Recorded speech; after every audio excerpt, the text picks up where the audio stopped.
த்ரிஷா வந்து எதிர்வினை ஆற்றுவாங்க. அவங்க கொடுத்த அல்காரிதம் அதுதான். எதிர்வினை ஆற்றுவாங்க, எல்லாரையும் திட்டுவாங்க, திருப்பியும் திட்டுவாங்க. விஜய் பிஜேபி கூட்டணியோட போகும் வரை திட்டுவாங்க. அதுதான் நடந்துகிட்டு இருக்கு. அந்த ப்ராசஸ் தான் போயிட்டு இருக்கு. விஜய் என்டிஏ கூட்டணியில் சேர்ந்து ஆகணும், வேற வழி இல்லை. த்ரிஷா அவங்க என்ன கம்யூனிட்டின்னு உங்களுக்கு தெரியும். அவள் எல்லாம் ஒன்று சேர்ந்து விஜயை லாக் பண்ணி விட்டாங்க. சோழி முடிஞ்சது. இதில் ஜெயிச்சதனோ த்ரிஷா தான், தோத்ததனோ விஜய் தான். நீங்கள் சொன்னீங்க இதுக்கு முன்னாடி தலைவர்களுக்கெல்லாம் இல்லையான்னு. எனக்கு தெரிஞ்சு ஒரு பொலிட்டீஷியன் முதல் முறையாக டிவோர்ஸை சந்திக்கிறது விஜய் மட்டும் தான். அப்படியே ரிவர்ஸில் போய் பாருங்க. நல்ல குடும்பத்தில் நல்ல தாய் தகவல் பொறுத்தவன் சங்கீதாவை பேசணும். சங்கீதா மீன்ஸ் சங்கீதா மாதிரி ப்ராப்பர் ஒய்ஃபை பேசணும். ஒருத்தர் இல்லைன்னு எப்படிமா நீ ஒரு 27 வருஷம் வாழ்ந்த பிள்ளைய சொல்ல முடியும்? நெருக்கமான போட்டோக்களை வெளியிடலாம். தம்பியெல்லாம் பார்ப்பான் நல்லா நெருக்கமாக அவங்க குளோஸாக இருக்க மாதிரிமா அந்த புகைப்படங்கள்லாம் வெளியிடலாம்லம்மா, எல்லாம் பார்ப்பாங்கல்ல, கண்டென்ட்டாக இருக்குல்ல. இவ்வளோ பேர் நீ சங்கீதாவை பேசி இந்த வாய்ப்பு ஏனடா த்ரிஷாவை பேச மாட்டீங்க? இங்கே 2 பேருக்கு தான் ஃபைட்டு. ஒன்று சங்கீதா, இன்னொன்று த்ரிஷா. அந்தந்த டவுனுக்கு சுற்றி வேலை பார்க்குற பெண்கள் வேலைக்கு போகிறது தான் விடியல் பயணம். இங்கேருந்து திருநெல்வேலி போகிறதுங்கிறது ஒரு அத்தியாவசிய பயணமா அனாவசிய பயணம்? Luxury trip. அதுக்கு எதுக்கு உங்களுக்கு ஃப்ரீயாக கொடுக்கணும்? எப்ஸ்டீன் ஃபைல்ஸ் வந்துச்சு. அதை மறக்கடிக்க ஒருத்தர் போர் எடுத்துக்கிட்டு இருக்கான். அந்த போரை மறக்கடிக்கிறது ஒருத்தர் இங்கே கூத்தடிச்சிட்டு உட்காந்துருக்கான். விஜய் சிலிண்டர் 60 ரூபா விலையேறி போச்சு, அதையெல்லாம் மறக்கடிக்கும். போர் அங்கே வெடிக்குது, நெறி இங்கே கட்டுதுமா, சிலிண்டர் விலையேறி போச்சு. விஜய்க்கு ஓட்டு போடுறதை விட பாஜக ஓட்டு போடலாம். என்னுடைய கருத்து அதுதான். தாவேக்கா ரொம்ப ஆபத்தானவர்கள். பாஜகவது அரசியல் தெரிந்த ஆபத்தானவர்கள். ஓட்டு போடுறதுக்காக இவங்க உயிரோடு இருக்கணும்டா, இப்படி எதுவும் பண்ணாதீங்கடான்னு சொல்லுவாங்க. வணக்கம் சார். வணக்கம். விஜய் த்ரிஷா இவங்களுடைய விஷயத்தை பொறுத்த வரைக்கும் ரொம்ப பரபரப்பா ஒரு பக்கம் பேசப்பட்டாலும் இது இவங்களுடைய ஒரு பர்சனலான விஷயம் அப்படின்னு எத்தனை பேர் யார் என்ன வேணாலும் சொல்லட்டும். 2 பேருமே பொதுவெளிக்கு வந்துட்டாங்க. விஜய் அவர்களுடைய மனைவியான சங்கீதாவும் பொதுவெளிக்கு வந்துட்டாங்க. இவரும் ஒரு கட்சி தலைவராக இருந்து த்ரிஷாவை கூட்டிட்டு ஒரு ஃபங்க்ஷனுக்கு வெளில வந்துட்டாரு. ஸோ இதெல்லாமே வெளில பெருசாக பேசும் பொருளாக மாறிடுச்சு. இந்த ஒரு சுச்சுவேஷனில் பார்த்திபன் அவர்கள் குந்தவை அவர்கள் வீட்டில் குந்த வச்சு உட்காந்தா நல்லா இருக்கும் அப்படிங்கிற மாதிரியான ஒரு விஷயத்த சொல்லியிருந்தாரு. அதுக்கு த்ரிஷா ஒரு பதிலடி கொடுக்க இப்போ அகைன் த்ரிஷாவை தொடர்ந்து பார்த்திபன் அவர்கள் 3வது மனுஷனுக்குலாம் நான் சாரி கேட்டது ரொம்ப தப்பு அப்படிங்கிற மாதிரி அவர் வேற ஒரு விஷயத்த சொல்லியிருக்காரு. ஸோ இது எங்க போயிட்டு இருக்கு, எப்படி போயிட்டு இருக்கு, இதை நீங்க எப்படி பாக்குறீங்க? பார்த்திபன் வாயில வருது, பாய்சன் வாயில வருது ஒண்ணு.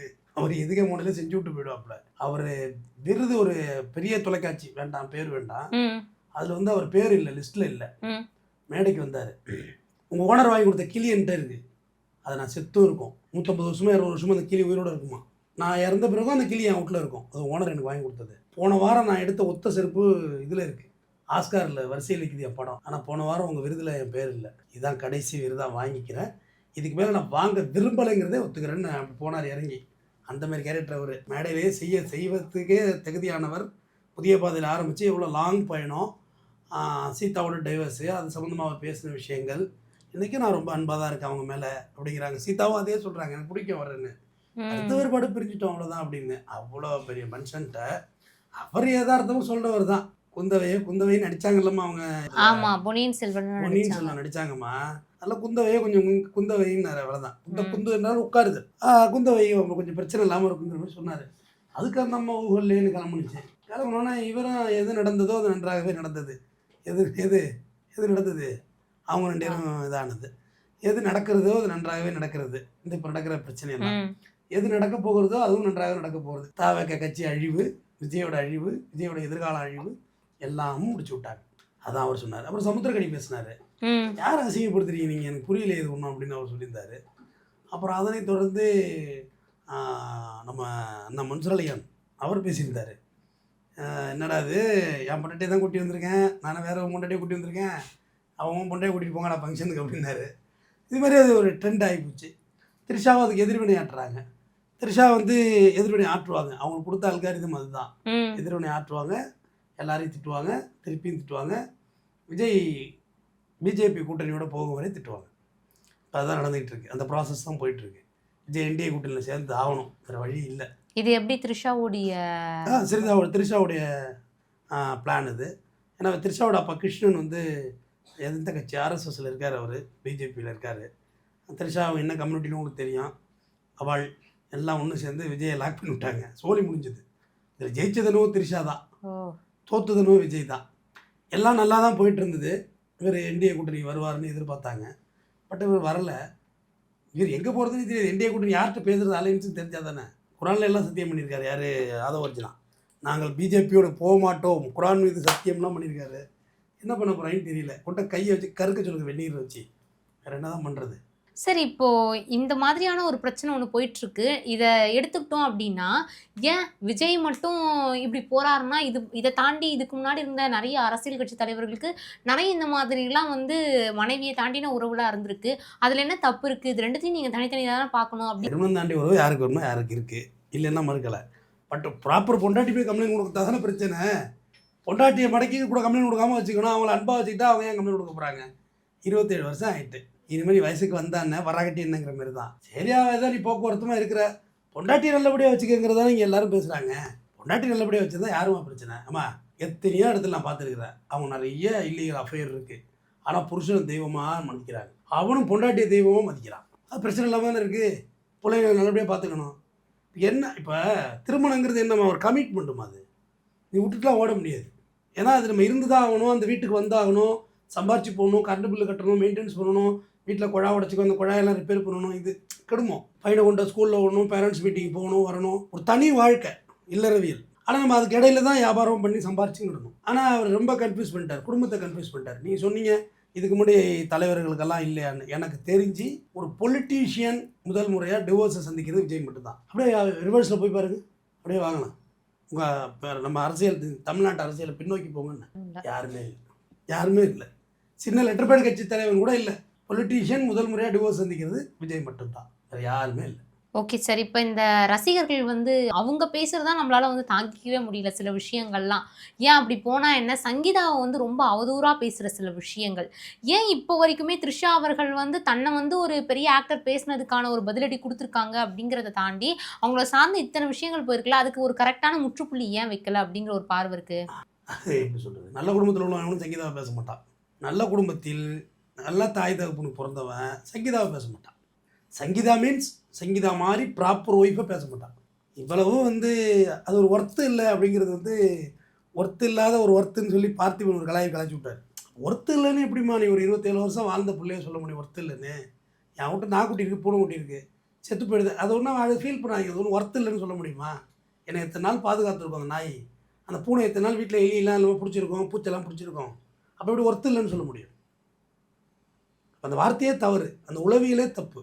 அப்போ அவங்களை முட்டு தூக்குறவங்களுக்கு வந்து என்ன சொல்கிறது? பச்சை வருத்தமாக இறங்கி நிற்கிறார் களத்தில். இந்த ஒளிமறைவும் இல்லை, பச்சை வருத்தமாக இறங்கிட்டார் போடா அப்படின்னு. அப்போ அந்த கட்சி தொண்டர்கள் இப்போ நிறைய பேர் ஆனால் எதிர்த்து பேசுகிறாங்க. அவங்களுக்கெல்லாம் முதல்ல நம்ம ஒரு ராயல் சல்யூட் கொடுத்துடலாம். நான் என்னென்னா இப்படி பண்ணிட்டேன், ஏற்கனவே நம்மளை கலாய்ப்பானுங்க, போடணும் உச்சக்கட்ட கலாய்ப்பு, போடணும் உன்னை வச்சுக்கிட்டு ஏன்னா இப்படி அப்படின்ற லெவலுக்கு போயிட்டாங்க. இவ்வளோ பேர் நீ சங்கீதாவை பேசிய இந்த வாய்கள் ஏன்னடா திரிஷாவை பேச மாட்டீங்க? இங்கே ரெண்டே பேருக்கு தான் ஃபைட்டு. ஒன்று சங்கீதா, இன்னொன்று திரிஷா. அப்புறம் என்னது, திமுக ஒரு தீய சக்தி, விஜய் பையனுக்கு இனிமேல் திரிஷா தாண்டா சித்தின்னு போட்டு உனக்கு மட்டும் தான் பேச தெரியுமா? எல்லாரும் பேசுவான். ஆக்சுவலாக நான் விஜய் கண்டென்ட் வந்து நான் ஆரம்பத்துலேருந்து பேசியிருக்கேம்மா. என்ன ஒரு 50-60 வீடியோ இருக்குமா நான் பேசுகிறது? அவ்வளோதான் இருக்கும், மேபி அது கூடவே இருக்கும். ஆனால் அது எல்லாத்துலேயுமே நான் ஒரு விஷயம் வந்து சொல்லிட்டு வந்தேன், விஜய் நீங்கள் உங்கள் சங்கீதாவை ப்ராப்பராக செட் பண்ணுங்கள், எலெக்ஷன் வரையும் இருக்க மாதிரி பாருங்கள், இதெல்லாம் அப்புறம் பேசிக்கலாம், அதுதான் உங்களுக்கு புத்திசாலித்தனம்னு. பட் அவர் புத்திசாலியாக இருக்க வாய்ப்பே இல்லை, மொக்கையாக இருக்கார். அவர் தேர்தலுக்கு ஒரு டஜன் அறிக்கை கொடுத்தாரு. ஐயோ எல்லாம் இதுலேருந்து கட்டன் பெஸ்ட்டு. இங்கே 1000 ரூபாய் மகளிர் கொடுத்து போய் 2000 ரூபா கொடுத்து போய் பஸ்ஸு எங்கே பார்த்தாலும் ஃப்ரீமா, தமிழ்நாடு முழுக்க ஃப்ரீ. அதாவது அந்தந்த டவுனுக்கு சுற்றி வேலை பார்க்குற பெண்கள் வேலைக்கு போட்டு தான் விடியல் பயணம். இங்கேருந்து திருநெல்வேலி போகிறதுங்கிறது ஒரு அத்தியாவசிய பயணமா அனாவசிய பயணமா? நான் குத்தாலம் போவேன் டூருக்கு, குத்தாலம் அது உனக்கு தான் வாய்ப்பு, எனக்கு எங்கே வாய்ப்பு? குத்தாலம் டூர் போகிறீங்க, ஊட்டி கொடைக்கானல் போகிறீங்க, அது ஒரு லக்ஸரி ட்ரிப்பா உங்களோட எசென்ஷியல் ட்ரிப்பா சொல்லுங்கள்? Luxury trip. அதுக்கு எதுக்கு உங்களுக்கு ஃப்ரீயாக கொடுக்கணும்? சிட்டிக்குள்ளே இப்போ நீங்கள் ஒரு திருச்சியில் இருக்கீங்கன்னா திருச்சி சுற்றி வேலைக்கு போய்ட்டு வருவீங்க, மெட்ராஸ் சுற்றி வேலைக்கு போய்ட்டு வருவீங்க, செங்கல்பட்டு சுற்றி வேலைக்கு போய்ட்டு வருவீங்க, அதுக்கு உங்களுக்கு ஃப்ரீயாக கொடுக்கலாம். மற்றபடி இங்கேருந்து அம்மாந்தூரத்துக்கு எதுக்கு ஃப்ரீயாக கொடுக்கணும்? தேவையில்லையில. திட்டங்கள் எல்லாம் இதில் இருந்த திட்டங்கள், ஒரு பவுன் நகை, அண்ணன் சீரு, எல்லா சீரும் கொடுக்குறாரு. கொஞ்சம் சங்கீதாவுக்கும் கணவன் சீரு, உங்கள் பையன் சஞ்சய்க்கும் அப்பா சீருன்னு கொடுத்து விட்டிங்கன்னா நல்லாயிருக்கும். அந்த பையனை அவன் தங்கச்சி இருக்க போட்டா ஒன்று வீடியோ ஒன்று ட்ரெண்ட் ஆகிட்டு இருக்கு, பட்டமளிப்பு விழாவில். ஆக்சுவலாக அவர் எங்கேயுமே ஃபங்க்ஷன்லாம் கலந்துக்க மாட்டார் விஜய் அப்படிலாம் சொன்னாங்க. கலந்துக்க நேரமே இல்லையே அவருக்கு தான். தொழிலில் பிஸியாக இருக்காருன்னு சொன்னேன், நடிப்பில். அதுக்குள்ளே வேறு அர்த்தத்தில் சிரிக்க விடுது. பிஸியாக இருக்காரு, அதான் நடக்குது. டேய், உங்களை பேசுகிறவங்களே இவ்வளோ திட்டுறீங்கன்னா அது ரேட்டு. அண்ணியவே திட்டுறீங்க. உங்கள் அண்ணன் பொண்டாட்டிடாது, உங்கள் அண்ணன் பொண்டாட்டி, உங்கள் அண்ணன் மனைவி. அதை எப்படி இப்படி திட்டுறீங்க? அப்போ விஜய் சொல்லியிருக்கணும்ல, அன்றைக்கி சொன்னார்ல, சில சில சில பிரச்சனையெல்லாம் போயிட்டுருக்கு. என்ன பிரச்சனை இப்படி சொல்லுங்கள். யாருன்னு கேட்பாங்கல்ல. பாம்பேயில் நீங்கள் என்ன வரீங்க, சொல்லுங்க மார்னிங் பாஷாடா அப்படின்னு பாருல. அந்த லெவலுக்கு பிஜிஎம்லாம் போட்டுக்கிறாங்க. கொஞ்சம் பிரச்சனை கொஞ்சம் போயிட்டுருக்கு. சரி, என்ன பிரச்சனை போயிட்டுருக்கு? ஒரு பொண்டாட்டி கம்ப்ளைண்ட் கொடுத்துருக்குது, திரிசா வேறு இதாக இருக்குது, கல்யாணத்துக்கு வேறு வான்னு சொல்லி அடிச்சுட்டு போயிட்டுருந்தீங்க, ஒரே வேட்டி சட்டையை கட்டி அடிச்சுட்டு போயிடுச்சு, எனக்கு எதுவுமே தெரியாதுன்னு சொல்லணுமா இல்லையா? அதெல்லாம் இல்லை. அதை நீங்கள் ஹர்ட் ஆகுறது எனக்கு ஹர்ட் ஆகுது. அதனால் நீங்கள் அதை அப்படி இல்லாத அப்படி தள்ளி விடுங்க. அப்பா உருட்டுப்பா, நீ ஏதாவது உருட்டுப்பா, சொல்லுப்பா மேட்ரை அப்படின்னா கொலட்டி விட்றாரு அந்த மேட்ரை போட்டுட்டு. என் மனைவி என் மீது சில காழ்ப்புணர்வில் சில ஏவல் சக்திகளால், இப்படி தான் சொல்லணும், ஒரு தலைவன்கிறவன் ஒரு புகார் ஒன்றை நீதிமன்றத்தில் கொடுத்துருக்குறாங்க. தர்மம் வெல்லும், நீதி வெல்லும், சட்டம் மேலானது, நான் பார்த்துக்கிறேன், நீதித்துறையின் மீது நம்பிக்கை இருக்கிறது. என் மனைவி என் மீது அளவறியாத அன்பு கொண்டுள்ளார். இது யாரோ பார்த்த வேலை, புஷியானந்த ஆதவர்ஜினான்னு நீங்கள் நினச்சிக்காதீங்க. வேறு யாரோ கிண்டி விட்டுட்டாங்க இந்த மேட்ரை. அதனால் நான் மறுபடியும் அடிச்சு வச்சு குடும்பம் நடத்துவேன், நீங்கள் எதுவும் எதிர்வினையாற்றாதீர்கள் அப்படின்னு சொல்லணும்ல. அதை விடுங்க, ஹட் ஆகாது. நீ ஹட் ஆகிறதுனால நான் ஹட் ஆகிறேன், நான் ஹட் ஆகிறதுனால மறுபடியும் நீங்களே ஹட் ஆவீங்க, நீங்கள் ஹட் ஆகிறதுனால மறுபடியும் நானே ஹட் ஆவேன். இதுதான் பிரச்சனையா? அங்கே உன் பொண்டாட்டி ஹட் ஆகிருக்குப்பா, உன் புள்ள ஹட் ஆகிருக்கான், அதுக்கு தீர்வு காணுங்க. அதை விடுத்துட்டு சம்மந்தமே இல்லாத மேடையில் உளறிட்டு இருந்தா எப்படி முடியாதுமா? ஸ்கிரிப்டுனாங்களாம்மா, பேப்பர் இப்படி வச்சுட்டுமா, இது ஒரு ஸ்கிரிப்ட், ஒரு ஸ்கிரிப்ட் தான். அது ஒரு மேட்ரு பேசணும், டிமாண்டி காலனியை பற்றி பேசணும்னா அதில் யார் அக்யூஸ்டு, யார் வேலைக்காரி, எந்த வருஷம், இது மட்டும்தான் இது ஒரு ஹின்ஸ். அதாவது நாட் ஸ்கிரிப்ட், ஹின்ஸ். அவர் வச்சது ஸ்கிரிப்டுமா எடுத்து படிக்க ஆரம்பித்தார். முதலிலே பாம்பு கலட்டி போட்ட சட்டையில் வடிகட்ட வேண்டும், பின்னர் அந்த 2 நாள் முயலை மூந்து விட வேண்டும், 2 நாள் முன்னியவுடன் அந்த சோமபானம் ரெடியாகிவிடும். வடிவல் வாந்தி எடுப்பார், பக்கத்தில் ஒரு மச்சரை மன்னிடுப்பான். மன்னர் பேசுவதை ஒட்டு கேட்பதே தவறு, இதில் வாந்தி வேறையா, இவனை மட்டும் போய் கட்டப்பை போட்டு காதில் விடுங்க நம்பாரு. அடுத்து வடிவேலை பேசிட்டு, மன்னா நீங்கள்லாம் வாந்தி எடுக்க மாட்டீங்களா, நானெல்லாம் சாக்கடைக்குள்ளே பல மாமாங்கள் கூடு கட்டி வாழ்வேன், புரிகிறதா அப்படின்னு. அப்போ அந்த மன்னரோட இளவரசி புரிகிறது மாதிரி, ஏன்னா அவளை சாக்கடை மாதிரின்னு அந்த மாதிரி எடுத்து வச்சு படிக்க ஆரம்பித்தார். மகளிர் உரிமை தொகை ரூபாய் 2500 வழங்க வேண்டும், வழங்குவாங்க. தங்கம் 1 பவுன் மோதிரம், அண்ணன் திட்டம், அண்ணன் 3 சுழி, அண்ணன் திட்டம் வழங்க, பிரதர் ஸ்கீம் அதில் வழங்கப்படும். பெண்கள் பயணம் அப்படி திருநெல்வேலி வரைக்கும் கூட இலவசமாக அளிக்கப்படும் அப்படி ஸ்கிரிப்டை படிக்க ஆரம்பித்தார். ஏன்னா மறைச்சி படித்தாலும் ஸ்கிரிப்டுங்கிறீங்க, தூக்கி படுறா அப்படி. திரிசாவுக்கும் உனக்கும் தொடர்பாமலே அப்படின்னு திரிசாவே அழைச்சிட்டு போயிட வேண்டியதான் கல்யாணத்துக்கு. நெருக்கமான ஃபோட்டோக்களை வெளியிடலாம், தம்பியெல்லாம் பார்ப்பான் நல்லா விருப்பமாக, நெருக்கமாக அவங்க குளோஸாக இருக்க மாதிரிம்மா. அந்த புகைப்படங்கள்லாம் வெளியிடலாம்லம்மா, எல்லாம் பார்ப்பாங்கல்ல, கண்டென்ட்டாக இருக்கும்ல. வேண்டாம் ஓசி வேண்டான்னு கத்திரிச்சில் அந்த கட்சியில் உள்ளது. அந்த கட்சியில் இன்றைக்கி ஒரு பெண் தலைவர் ஒருத்தங்க பேசியிருக்காங்க, விஜய் நீ போல கேவலமான ஆளாக இருக்காரு.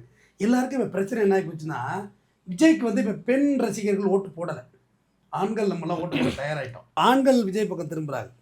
ஏன்னா வீட்டில் பெண்கள் ஓட்டு போடுறேன்னு சொன்னால், அந்த 3வது தெருவில் ஒரு ஒப்பாட்டி இருக்குது வச்சுக்கிடவா அப்படின்னு அடி செருப்ப நான் என்ன. அப்போ உங்கள் அண்ணன் மட்டும் வச்சுருக்காரு, ஓகேவா? அது உங்கள் அண்ணன் வச்சு தப்பு தான், தப்பு இல்லை, ரொம்ப பெரிய தப்பு. இப்போ எல்லோரும் அவங்கள வச்சு பார்க்க ஆரம்பிச்சிட்டாங்க. நீ விஜய் செய்கிறது சரின்னு சொன்னீங்கன்னா அதை உன் கணவன் செஞ்சால் நீ ஏற்றுக்கணும், அவ்வளோதான். கணவன்மார்கள்லாம் இப்போ ரொம்ப சந்தோஷப்பட்டாங்க. ஓஹோ, நம்ம இப்படி கூட இந்த ரூட்டு கூட இருக்க போல இருக்கு, இன்னொரு கல்யாணம் பண்ணிக்கலாம் போல இருக்கு, ஏகப்பட்ட ஆக்சஸ் இருக்கு போல இருக்கு இந்த கட்சியில் அப்படின்னு முடிவெடுத்துருக்குறாங்க. அதனால் ஆண்கள் ஓட்டு அதிகம் விழுங்கிற மாதிரி சொல்கிறாங்க. அப்படியாம்மா? பெண்கள்லாம் வெறுத்துட்டுங்க. பெண்கள்லையும் இன்னும் நிறைய பேர் அதெல்லாம் வெறுக்கல சார். ஸ்டில்னா பரவாயில்ல, ஏன் யாருக்கும் நடக்காதான் நடக்குது அப்படிங்கிற ஒரு பார்வையில் தான் இருக்காங்க. இன்னும் குறிப்பாக முட்டு கொடுத்துக்கிட்டே இருக்காங்க எல்லா விஷயத்துக்கும். விஜய் அவர்கள் எந்த அளவுக்கு தன்னை பற்றி பேசுகிறாரோ இல்லையோ, ரசிகர்கள் நிறைய விஷயங்களை நார்மலைஸ் பண்ணுறாங்க. ஒரு மனைவியை விட்டுட்டு ஒரு தலைவர் வந்திருக்காரு அப்படின்னா அதை நீங்க ஏன் அவங்களுடைய பர்சனல் சொல்றாங்க, அது வெளியே வந்துருச்சு, அவங்க மனைவி வந்து கேஸ் அப்ளை பண்ணியிருக்காங்க அப்படிங்கிற பட்சத்துல இன்னும் அவங்களுடைய பர்சனல் சொல்றது எந்த வகையில நியாயமாகும்? இல்லை பர்சனலாக கிடையாதும்மா. அம்மா யார் வேணால் யாரை பற்றி ஒன்றும் விமர்சனம் பண்ணலாம் ஆரோக்கியமான முறையில். நம்ம வந்து அவரை வந்து அவன் கூட நம்ம பேசுனதில்லை. ரொம்ப ரேராக எதாவது தவறி வந்து விழுந்திருக்கலாம், அது வாய்ப்பே இல்லை எனக்கு. ஆனால் இவர் தான் பேசுகிறோம். அது யார் வீடாக தான் இருந்தால் என்ன. இப்போ எப்ஸ்டீன் ஃபைல்ஸ் வந்துச்சு, அதை மறக்கடிக்க ஒருத்தன் போர் நடத்திக்கிட்டு இருக்கான். அந்த போரை மறக்கடிக்கிறது ஒருத்தன் இங்கே கூத்தடிச்சிட்டு உட்காந்துருக்கான் விஜய். சிலிண்டர் 60 ரூபா விலையேறி போச்சு, அதையெல்லாம் மறந்துட்டீங்க.